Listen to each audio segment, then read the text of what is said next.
Freud cases we start with today. First case we will start with today is the case NAO.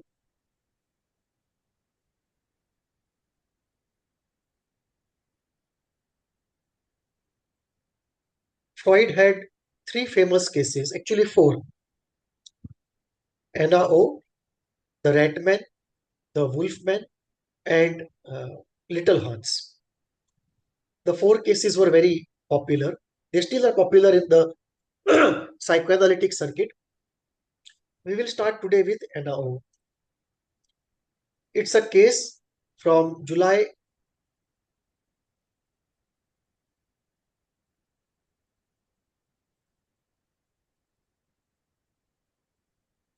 We'll start with NAO, and it's a case from, it's a 2-year case, July 1880 to June 1882. And if you look at this case, you will realize what we will call today as disorders placed in different chapters of DSM, they are all put together in a single case. So one, we are looking at a pre-DSM era. So one, we are looking at a pre-DSM era, and therefore what you see here as one case, one diagnosis of hysteria is in fact a combination of many disorders which will go into different chapters of DSM today. So Freud talks about this case in terms of the phases. So the first phase he calls is the phase of latent incubation from middle of July 1880. And then the peculiar manifestation of all the symptoms. What are the symptoms? Psychosis of a peculiar kind. First symptom. Paraphasia. Second. Convergent squint. Third. Disturbances of vision. Fourth. Paralysis partial. Fifth. Complete in the right upper and both lower extremities. Sixth. Stiffening of the neck muscles. Seventh. A general contracture of right hand extremities. 8. And what is called the petit mal epilepsy, the seances, the phases of silence. Right? After that, in the third phase, new symptoms come, somnambulism and alternation of chronic symptoms of what we would call depression and anxiety today. And all of this went on, and then the treatment continued, and up to then, after some time, the remission started, and by June 1882, the symptoms had gone. This was the outline. We'll go into it line by line, but this was the broad outline of the case. Now, why this is so important? It is so important because all the fundamental concepts of psychoanalysis you can see emerging in this very case. For example, the idea of the unconscious, the idea of free association, the idea of doing therapy without hypnosis, the idea of making the unconscious ideational material conscious, the idea of catharsis, the idea of significance of childhood, the idea of significance of dreams, and what was later to be called Oedipus complex. And that Oedipus complex would become a part of a larger scheme of what is called psychosexual development. So the roots of the Oedipus complex you can see in NAO. And therefore, this is very, very important that all the clinical roots of what later are going to become psychoanalytic concepts, all those clinical roots you can see in this case. So therefore, this case is very important, almost like a foundation, conceptually speaking, of the psychoanalytic discipline. So here we talk about Oedipus complex. Let me just spend 5 minutes. Again, we'll come back to it when we do psychosexual stages. But let me just put 5 minutes and then go into the case. For Freud, in terms of pathogenesis, the Oedipus complex is very important. He believes that Oedipus complex is at the root of many pathologies. And what is the Oedipus complex? According to Freud, at the age group of 4 to 5, the child starts developing a interest which is of romantic and sexual nature in the parent of the opposite gender, and he develops a death wish for the parent of the same gender because that parent looks like a competitor. So the boy will develop a liking for the mother and see the father as a competitor and have a death wish for the father, and a girl will develop a liking for the father, see the mother as a competitor, and have a death wish for the mother.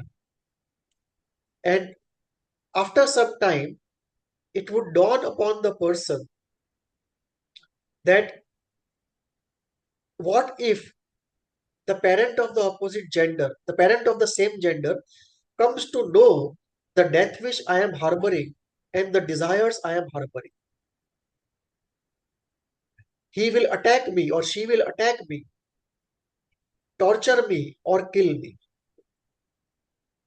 for harboring such unacceptable desires as well as the death wish. So this leads to what is called castration anxiety. The anxiety that the parent of the same gender will attack me, castrate me, and kill me. This leads to unbearable anxiety, and the resolution is that the child after some time realizes that the desires cannot be fulfilled, neither of having the object of desire nor of the death wish. And there is no way to overpower the parent of the same gender.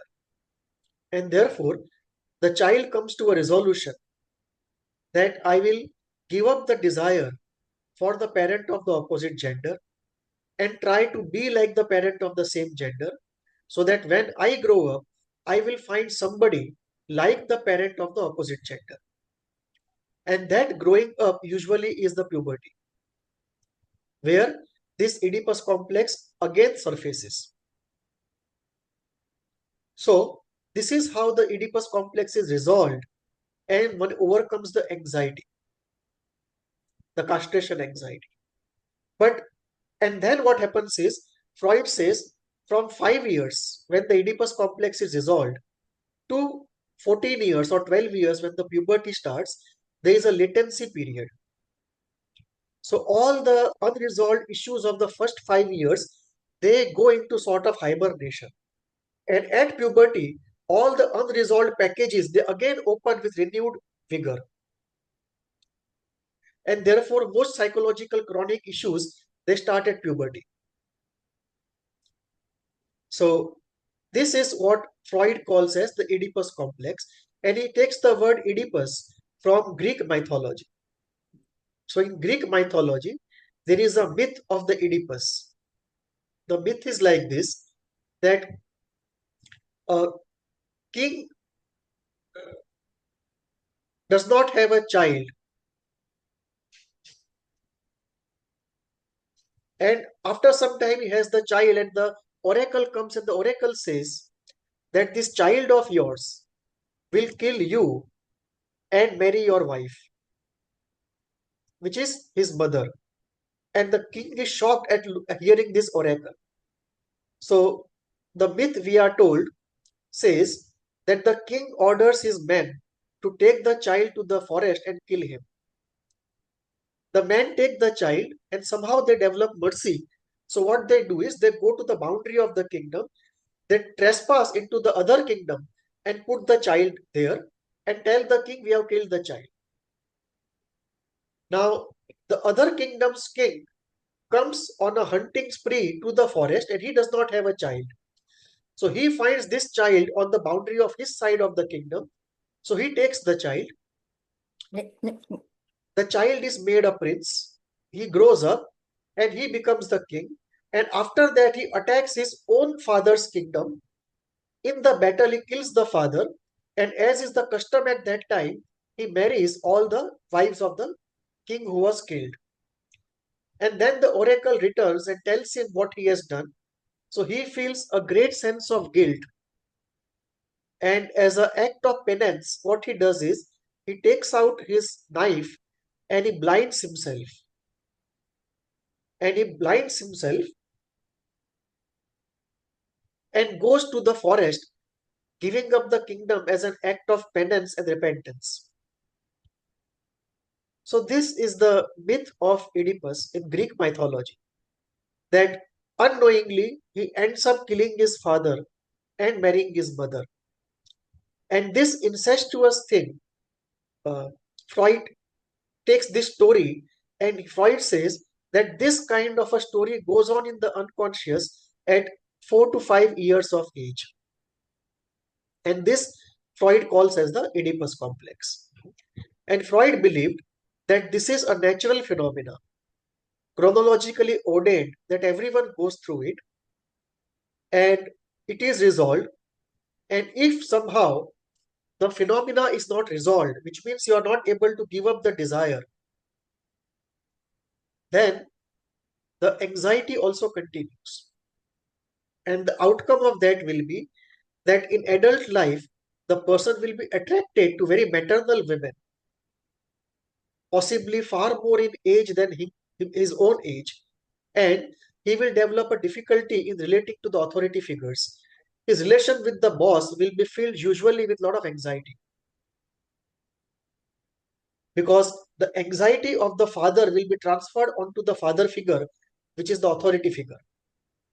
So, with unresolved Oedipus, it's very difficult to have a good relationship with the boss, because the hatred and the anger and anxiety all will be reactivated in that authority relationship.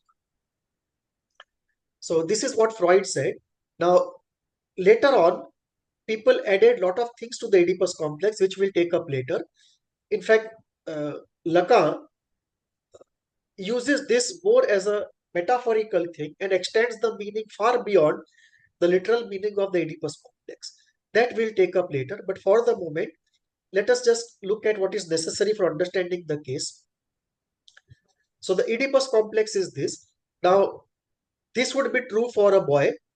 Now, for girl, uh, Freud used the name Electra complex, but he generally used to call Oedipus complex for both the genders. But a more exact name, if you want, it will be Electra complex for the girl.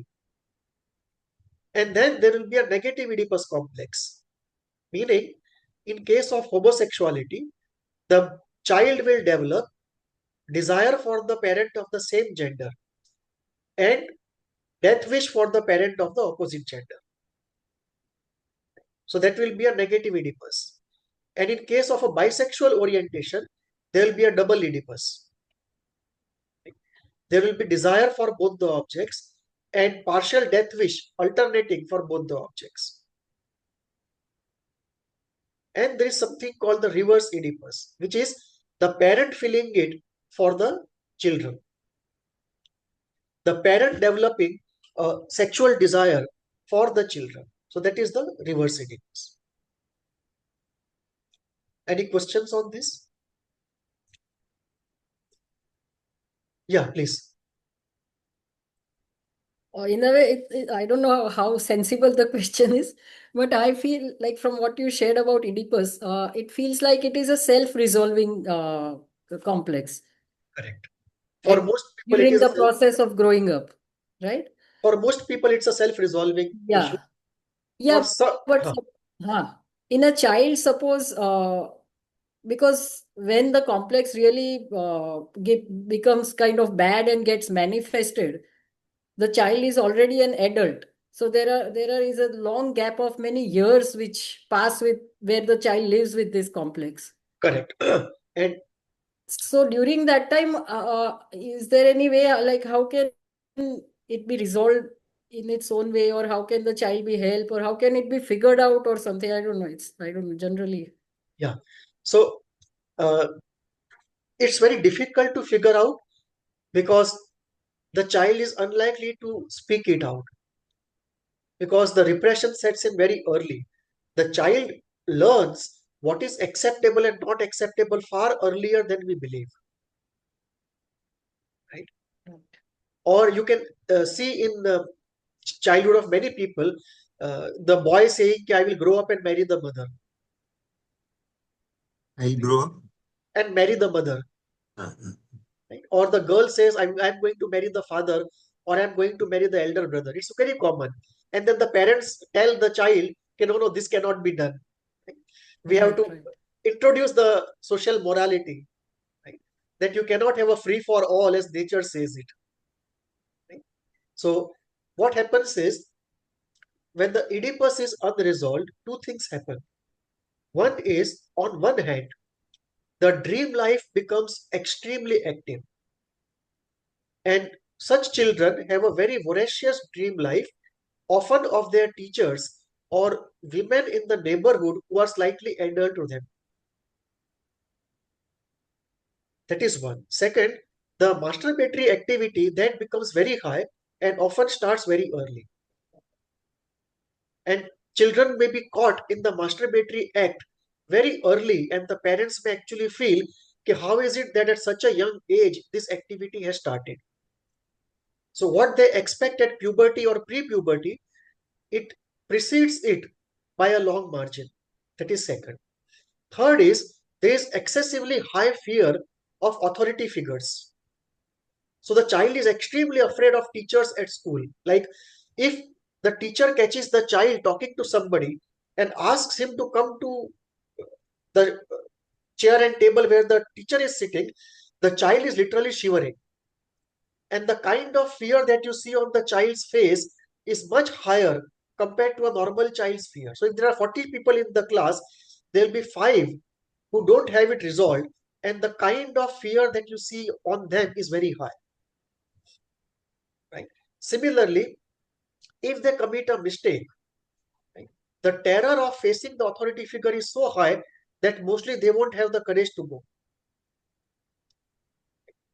The terror of the parents also would be so high, even if the parents are not violent, that if they fail, they won't have the courage to show the result to their parents. So, this excessive fear of authority figures, excessive dreaming about uh, elder people of the opposite gender, they and very excessive masturbatory activity, they are usually the signs of unresolved Oedipus. And what can be done, of course, is to do counseling of some type, or at that age, the play therapy is very good. That is how it usually happens. Yes, please. wha- is there a story about Electra? And the second was complex. If you can tell us what complex is, and that will be useful as it is. Electra, there are many stories. I don't remember them, but the stories are there. Okay. And in India, there is a roundabout story. There is a roundabout story of a king who was very fond of young women. And this is in Mahabharata. That one of the kings that Krishna kills, when he kills that king who is cruel and evil, that king has hundreds of wives who he has abducted from society.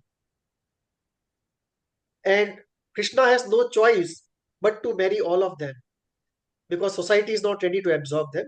But what is interesting is that the king who did this, his most loyal assistant was his young daughter. She was almost like the military general for him, right, who would protect her father, who was so fond of young women.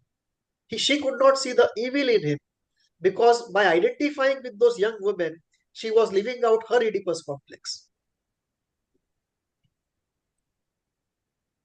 So that kind of thing is there. And the direct Oedipal myth is of the Ganesha story, that the child is close to the mother and challenges the father, and the father beheads him. So people say in psychoanalytic community that this is the equivalent of the Indian Oedipal myth. But the difference is in the Western myth, the child triumphs, and in the Indian myth, the father triumphs. And this, they believe, is at the root of castrated young men who find it difficult to become entrepreneurs, who prefer authority of somebody else in organizations, who find it difficult to chart a path of their own. So this is how that goes. Uh, so then you have the homosexual and bisexual version of it and the reverse version of it. So basically, the symptoms are visible from a young age of the child Yes, till they actually manifest and really become problematic. correct, correct, Yeah. correct. I remember erotic thoughts about my teacher who was at senior KG, because mine was not resolved at the time it should have been resolved. So I can remember the first erotic thoughts that I had was a teacher who was a standard senior KG, and I still remember dreaming about her. So that erotic activity in the mind and the dreaming activity starts very early. You may not have the courage to say it in the open as a child. Right. And if I was not in psychoanalysis, I would not have courage even today to say it. Absolutely. Right. So that starts very early. And there is like a parallel world inside that on the outside you're coping with society, with all the rights, do's and don'ts. You are very near to the type of person society wants everybody to be. Right? But on the inside, there is a parallel world of fantasies of all types, including of romantic and erotic type. There are fantasies of all types, even power-related fantasies. That you can think of yourself as a great leader or a great bully in the class. So those age-appropriate dreams, so to say, will always be there at different stages of life, and that uh, continues for a very long time. Another important part is you can also do projective identification so strong unknowingly that the other person also starts liking you. The teacher also starts liking you. The teacher will not like you erotically, romantically, because she sees you as a child, as somebody, as a baby. So the projective identification into her, right, has taken a different form, or at times it's counter transference. We'll come to these terms later, but you can actually seduce the other to become a player in your mental game in some sort of a way. These projections are so powerful. Okay, another question. Please. So, like in this period when this whole thing is latent and unresolved, uh, if it's not severe, then is it likely to get self-resolved, or or it remains unresolved, or one needs to go to a therapist, or how does it normally work out statistically, maybe? Mostly it is self-resolved. Okay. Yeah, but the resolution So is at once the one becomes little aware of it, possibly one can kind of work on it. correct. But it by and large is self-resolving for most people. But we have to give a caveat here that the resolution is not free. There is a price of the resolution. Like, And the price of the resolution is you decide to be like the father and search for somebody like the mother. And that has lot of bearing upon the choices of partners you make. Right? And often that can lead to a wrong choice. So in that sense, because this is there in the unconscious, the choice element of the conscious mind is not fully free. The The choice-making activity of the conscious mind is under the influence of this complex in the unconscious. Right? So this complex is using this free choice to turn it into a direction it wants it to turn. So in my class, if there are 40 students, 20 boys and 20 girls, I don't like each of the 20 girls equally. I like some more than the other. And if I go into the analysis of it, there will be objective parts that somebody is really good looking, really good by nature, really intelligent. That's will objective parts. But there will be a subjective part of that liking also, that somehow it resembles the kind of Oedipal figure I am looking for. This takes another turn also in terms of which we pay the price as adults. If the relationship with the parent of the opposite gender is not good, say the mother is too dominating for a boy, then what happens is, instead of searching for somebody like the mother, you can take a jump and search for somebody unlike the mother. Or you can take a jump and look at idealized version of the mother. So all these three choices, like the mother, idealized version of the mother, or completely unlike the mother, all the three have the same reference of the mother. Like, unlike the mother, may look, he's free from the Oedipus. He's not free, right? Because So he's fixated on the mother, the whatever his correct. connection with the mother. So Yeah. he has not done an a la carte choice, Yeah, yeah, right? It is a choice which is an opposite of the mother, right. still reference to the mother. So this is how it plays out in the adult life, right? Uh, some people in the, yeah, please. Sorry, can we spend some time on negative Oedipus and reverse Oedipus and double Oedipus? Sure, sure. Because Yeah, I'm let not us do it. understood well. Yeah, Thank let's you. do it. Just let me, one statement and I'll go to it. Some psychoanalytic thinkers believe that the Oedipus complex is never actually solved for anybody, and we keep negotiating it all our life. That is also one view in the psychoanalytic community, right? That in the sense, we are never free of that dynamic which once happened. Whether it influences 5% influence or 50% influence on our choices, the influence nevertheless is there. But Doctor, you were when saying? but when oneself goes beyond the age of having any relevance for sexuality, Uh, uh, how can we say that his Oedipus complex is not resolved? uh, the way they will answer is, what about the fantasies? Uh-huh. And what about the companions you choose? Mhm. So in that companion that you choose, the sexual element may have gone down because of age, Yes. right? But the liking component is still there. That whom do I get along with? What type of person I gel with? So there, the Oedipus comes in. It has been stretched to so much that at times you find it difficult to believe. And this is what happens in every theory, right?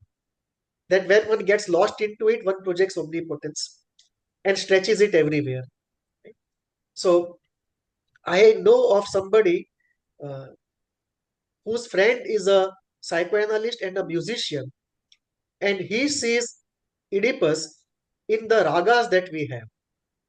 That the way the notes change, he sees those triangles there. Now, one can say it is stretching far beyond the relevance of the concept. Right? You are force fitting a concept where it is not supposed to operate, but this is the extent to which it goes. Coming to uh, negative and reverse, we talked about the boy having desire for the mother, parent of the opposite gender, and a death wish for the parent of the same gender. Now let us say somebody is born with a homosexual orientation, because what we talked about was a heterosexual Oedipus. Now suppose somebody is born with a homosexual orientation, then how will his Oedipus work? His Oedipus will be desire for the parent of the same gender. So the boy wants the father, the girl wants the mother, and the boy has death wish for the mother, and the girl has death wish for the father. That will be somebody born with a homosexual orientation. That will be called the negative Oedipus.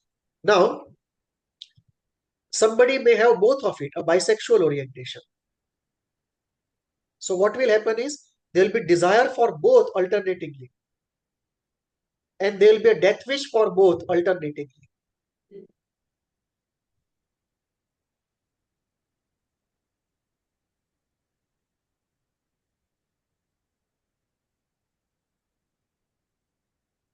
And then there will be the reverse Oedipus, the parent having a desire for the child. That will be a reverse thing. And does it lead to any obvious psychopathology? Uh, yes, it can lead to a lot of anxiety. Uh-huh. So can we say it leads to pedophilia or something? Yeah, that will be one part of it where the ego is not strong enough to hold back these desires. Mhm. Yeah. They do say paraphilias have much less ego strength, Correct, just above psychotics and even lower than the personality disorder. correct, correct. Perfect. Perfect. Mhm. So Thank they you, will sir. have a lot of it. And in normal neurotic constitution, Mhm. what we call the normal constitution, it can lead to a lot of anxiety, because the idea there is, what if I act on my desires? That will create a lot of anxiety.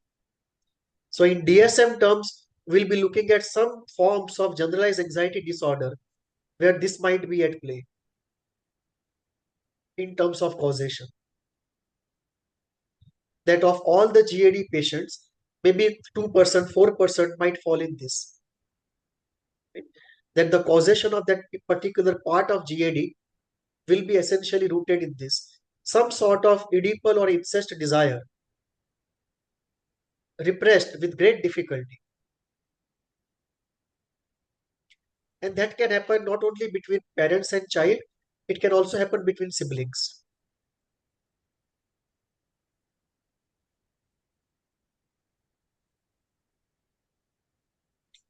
And if it is there, it is very likely it will show up in dreams in a coded form. So if somebody is working on self purification, if somebody is interested in spirituality, then looking at dreams is very important. Tells us about the hidden difficulties. That if something is completely unconscious like this, one can see the same thing coming up in a coded language in dreams. That is just below the GAD. I mean, if it does not explode into a GAD, it might still be in dreams.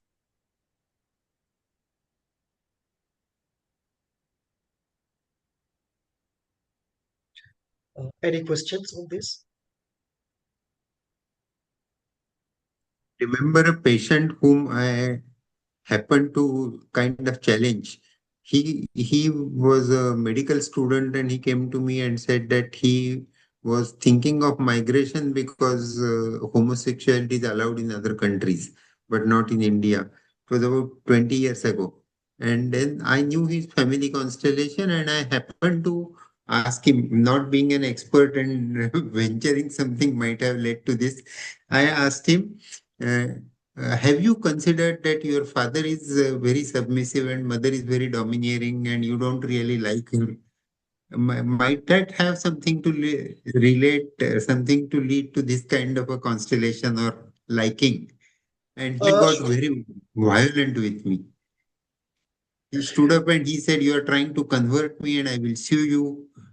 And all that things that told me that this was correct, perhaps. The yeah, interpretation given at the wrong time in the wrong way. that is one, or maybe it was a correct interpretation. It was just too much to take all at once. Mm. Often it happens that we don't know that there is a capacity problem in the person and we give the correct interpretation, and that creates a turbulence which we cannot handle. Yes, sir. That Thank you. I get many patients who have this problem, many medical students, that they come with the homosexuality issue and they decide to be alone all their lives, or they want to migrate. And this also has a community religious angle to it. I see this more strictly in Islam, that there is such a difficulty in accepting because religion does not allow it. That also is one issue in it. And this raises another issue, right, of how to look at homosexuality or bisexuality in the therapy context. And this is something important to really spend 5 minutes on. Uh, you can look at two types of homosexual orientations, something which is natural and something which is defensive. So, natural will be that when we look at the combination of femininity and masculinity in the person, because every human being will have both of it, femininity and masculinity, proportion will be different, and usually the proportion will be corresponding to the biological gender. But if it does not correspond, then if the femininity is naturally higher than masculinity, it would be a naturally driven homosexuality or bisexuality. But there is another kind of homosexuality or bisexuality which is defensive in nature. For example, at puberty, if the Oedipus is not resolved and the whole thing flares up because of puberty phenomena, one of the escapes from Oedipus can be into homosexuality. Similarly, one of the escapes from Oedipus at puberty can be asexuality. Somebody becomes a saint.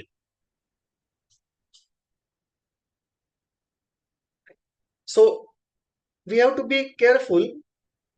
Are we dealing with a natural orientation or are we looking at a defensive position taken?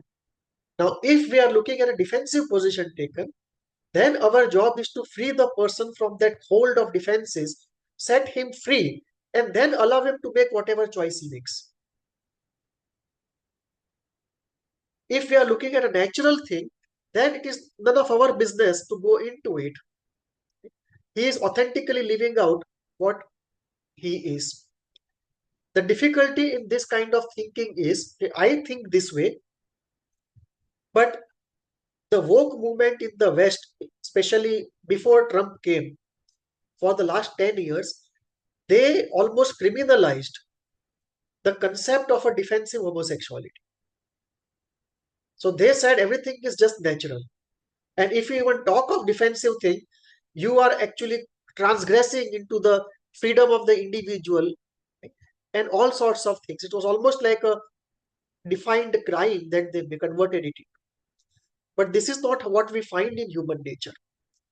What we find in practice is both natural and defensive, and often the combination.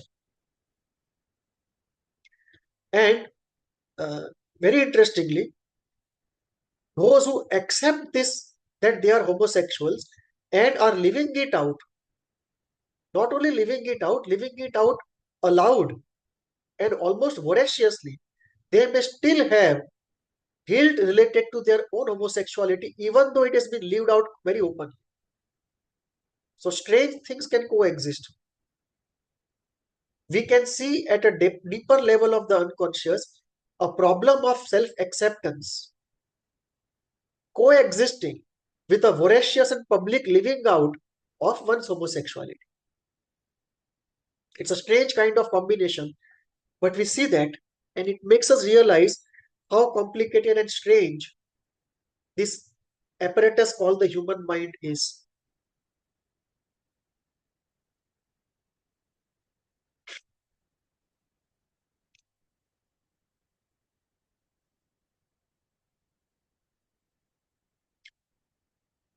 Any more questions? So let us go to NAO. This is something very important. This is a line from the case. Freud says, or Brewer says, the patient whose life became known to me to an extent to which one person's life is seldom known to another had never been in love, and in all the enormous number of hallucinations which occurred during her illness, that element of mental life never emerged. This can often happen. You can have long-term therapy and still something just does not come up. Like here we are looking at 2 years of therapy, and something as important as love never emerged in discussions or in hallucinations. So something can be so repressed that it may not even emerge in the symptoms. Something may be so repressed, it may not even emerge in the dreams. And therefore, Melanie Klein defines two kinds of fantasies. She talks about fantasies with Fantasy. And second, she talks about fantasy Phantasy.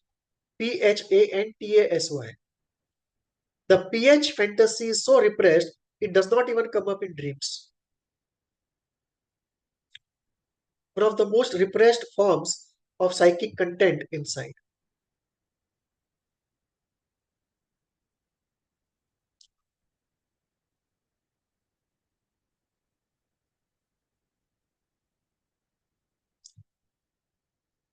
Let us now go to NAO.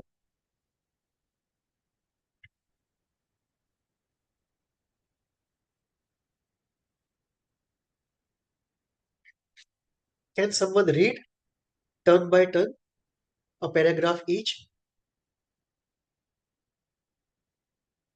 Uh, Should I begin? yeah, please. Case 1, Fräulein Anna O. Breuer.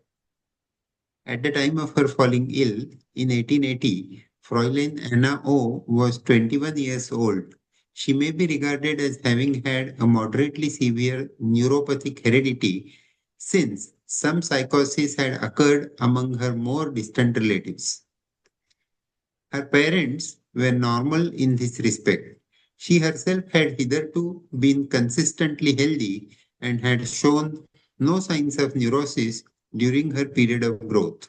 She was markedly intelligent with an astonishingly quick grasp of things and penetrating intuition.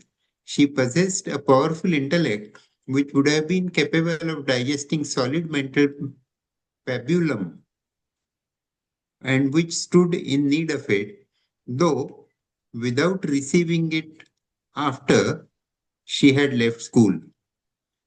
Let me read it again, please. I'm sorry. She possessed a powerful intellect which would have been capable of digesting solid mental pabulum and which stood in need of it, though without receiving it after she had left school.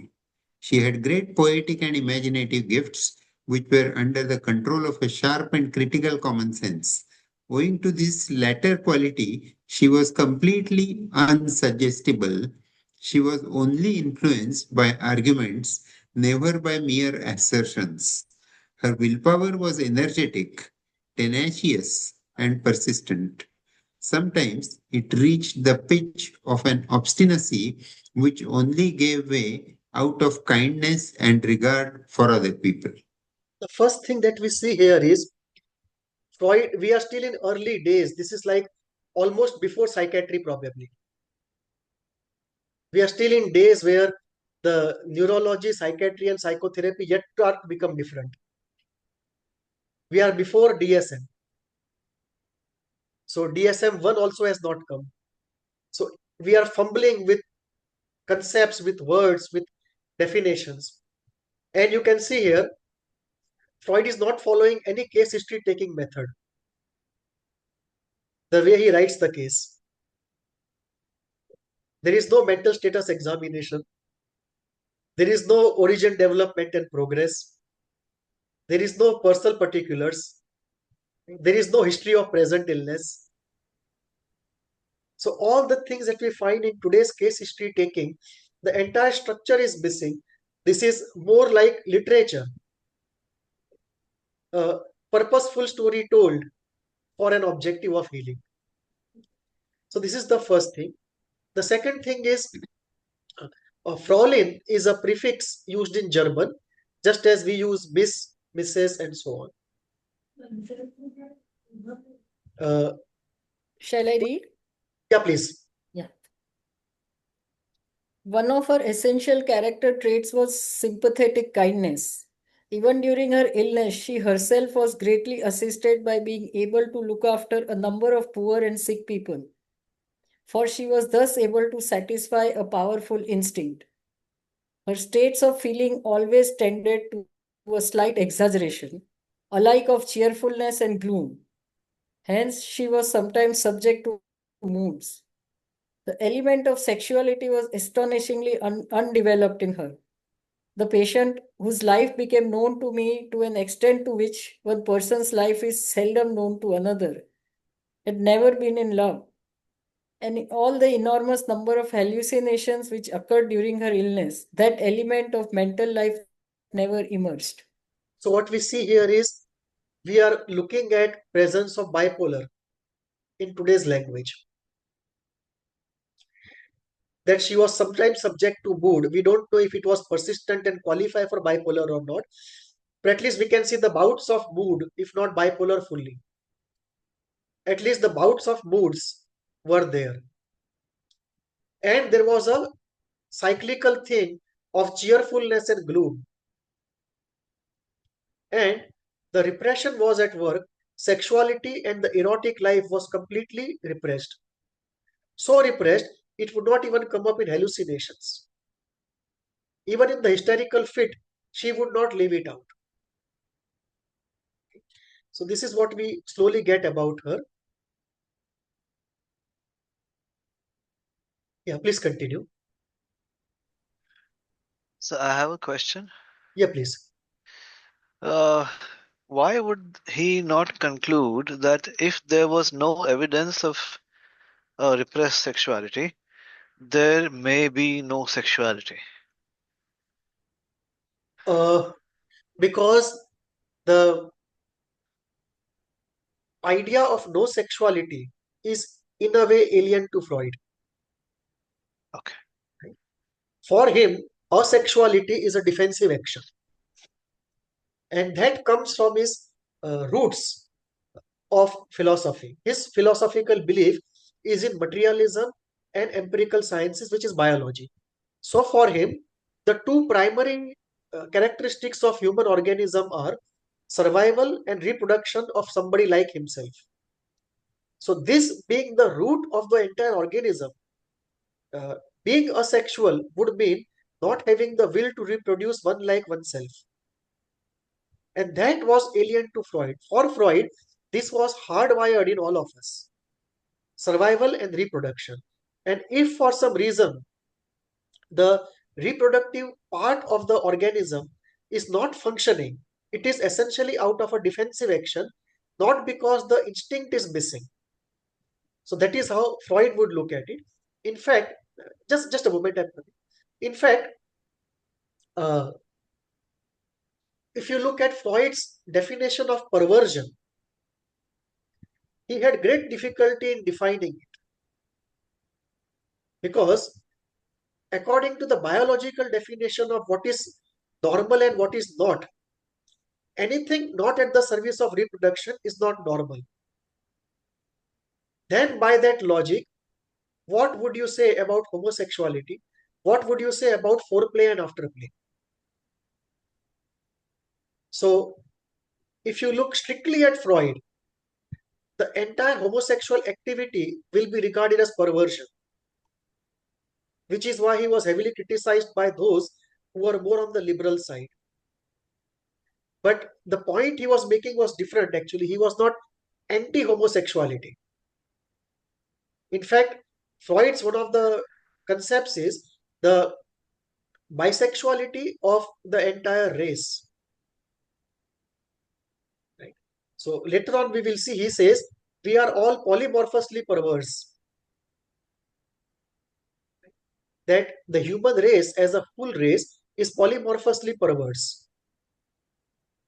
And bisexuality, according to him, is a very basic part of human nature. So if you put these two together, and then you put this definition of perversion together, what comes out is his biological strictness in definition, but not his attitude being pro or anti bisexuality or homosexuality. That is what comes out. That is one part of it. Then what comes out is uh, his two-force model. His original model was a two-force model. So he said that what we see are two fundamental forces, the force of survival and the force of pleasure. Libido and aggression, his words. So the force of survival and the force of pleasure. So the force of pleasure will give rise to libido, and the force of survival will give rise to aggression. Because without aggression, you can't save yourself. So this led to his primary thinking in terms of two forces, libido and aggression. And because his thinking was of this type, he could never conclude that somebody may naturally be asexual. And therefore, for him, it was always an outcome of a defensive action. And when he would go into what was defended against, he would always come back to Oedipus. That what is being defended against is the unresolved Oedipus. When we go to Klein, this will become slightly more complicated. Because then what is being defended against, right, will become some difficult objects which are put in different parts of the body in fantasy. Now, what will happen is between a regular sexuality or sexuality, in the spectrum will lie what is called the erectile dysfunction. And then we'll have to go into the nuances of erectile dysfunction. That and what is the difference? The difference will be in asexuality, there is no desire. And in erectile dysfunction, there is desire but no capability. Right? But the behavioral result is still the same. Right? Now, what will happen is in the entire spectrum of erectile dysfunction, we will have to look at what type of dysfunction is it? Is it universal? Is it related to particular actions and not related to particular actions? And that will give a backward insight into the underlying dynamics. And Freud will again and again go back, by and large, to Oedipus and unresolved Oedipus on that. So, Lacan's handling of perversion is slightly more metaphorical. Because there, the idea of social convention and ethics and law will come. That it's a transgression of what is not supposed to be transgressed. Right? But here, perversion is defined in a very different way. It's a very biology heavy definition of perversion. Right. Thank you, sir. Yes, Should please. I read ahead?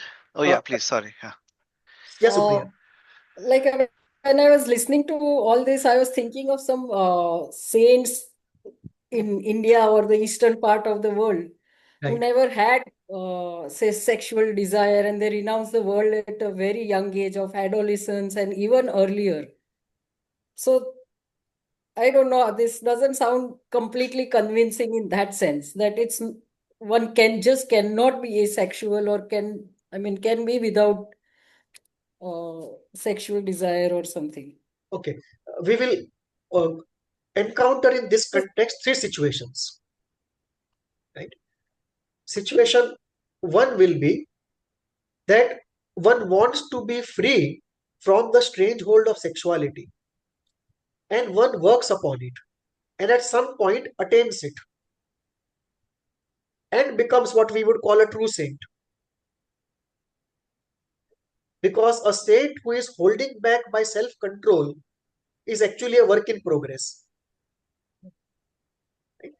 I mean, on the manufacturing line of spiritual evolution, he's still not out of the factory. He is still a work in progress. He is holding back, right? Because of reasons that he feels convincing. And of course, he doesn't have to justify it to anybody.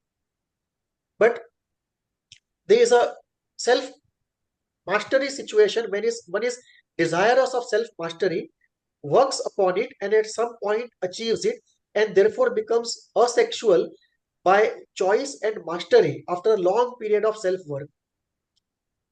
That's a different kind of asexuality. It's a voluntarily chosen, with great hard work achieved asexuality. Right? In a way, one has transcended sexuality. One part. Second situation will be somebody who is not just born with it. Now, in the Western psychotherapy framework, that is not possible. In the Eastern framework, we will hold it to be possible. And one good example would be Shankaracharya. That right at the age of 5 to 7, he had the desire for sannyas. And in his uh, life, we don't see him falling for anybody. Now, Even I think Ma Anandmayi, I've read about her. correct. That is true. Second example. Now, in Shankaracharya, there is a twist. The twist is if you read Ananda Lahiri, right, and if you read him describing the goddess, Tripura Sundari, when he's describing the goddess in poetic terms, some of that description is uh, very ornamental. It can border on the erotic. Now, was it that he was able to get into that mood also, despite being an asexual right from beginning, or that he had a deep understanding, conviction, and sort of self-management of some sort, whereby that part he could voluntarily deactivate? And when he was writing on Saundarya Lahiri, he could reactivate that part in himself. That is something that uh, remains to be resolved. And the third situation will be of people who, after puberty, go asexual. And that is because of a defensive action. And the practical manifestation will be whenever you talk of marriage to them, which obviously their parents would do when they are about 18, 20 or something, they would go into rage because a tightly controlled Oedipus is again reactivated by that insistence. So they would not just say that this is not my cup of tea, I don't want to subscribe to the marriage system. They would actually become very angry and explode. Why are you talking this to me when you know I don't like it? Now, the presence or absence of that explosion is very important. How you say no is very important. Because if there is an explosion, it means there is something unconscious which suddenly started boiling the moment you opened up the conversation. And you can see many people, some of whom hold very prestigious posts today. I will not go into names. I don't want to be banned. But certain people you can see holding very strong positions.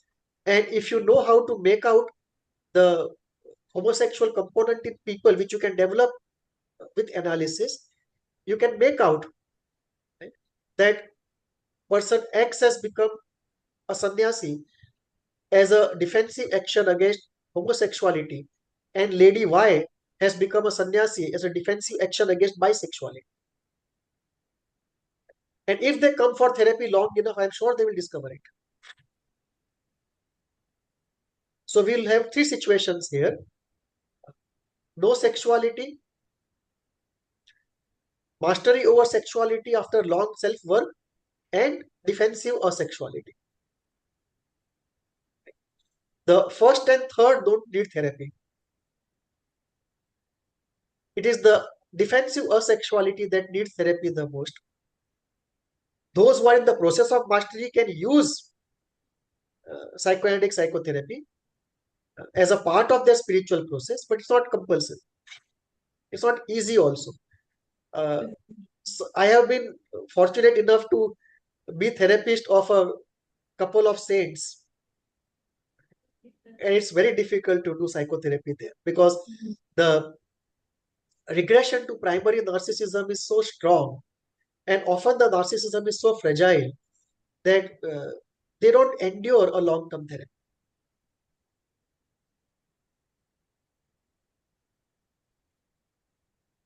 In a nutshell, can you please briefly repeat the three types you said just now? Absence of sexuality, that is one type of asexuality. Yeah. And from childhood, they never had it. It was a different hardware altogether. Uh-huh. So that is one group of people that they never had sexuality, which of course we will accept in the Indian paradigm, not in the Western paradigm. Shuka Huh. Muni. Huh. The third is those who have worked upon oneself and mastered sexuality and have become free. And it's a volitional, chosen asexuality. Renunciation. Renunciation and a chosen asexuality attained after great work and self-mastery. Again, that will not be acceptable in the Western psychotherapy paradigm because the limits of human potential are different in East and West. In the East, we believe it is possible to achieve that status. In the West, they don't believe it's possible to achieve that status. So the limits of human potential are different. So that is asexuality of mastery. And in between, what is most common, these two are rare. What is most common is a defensive asexuality, Thank you. which usually will flare up around puberty or when people talk of marriage, because marriage will remind them of the sexual activity, and that will again reignite the castration anxiety and all the brutality and guilt and suffering associated with it.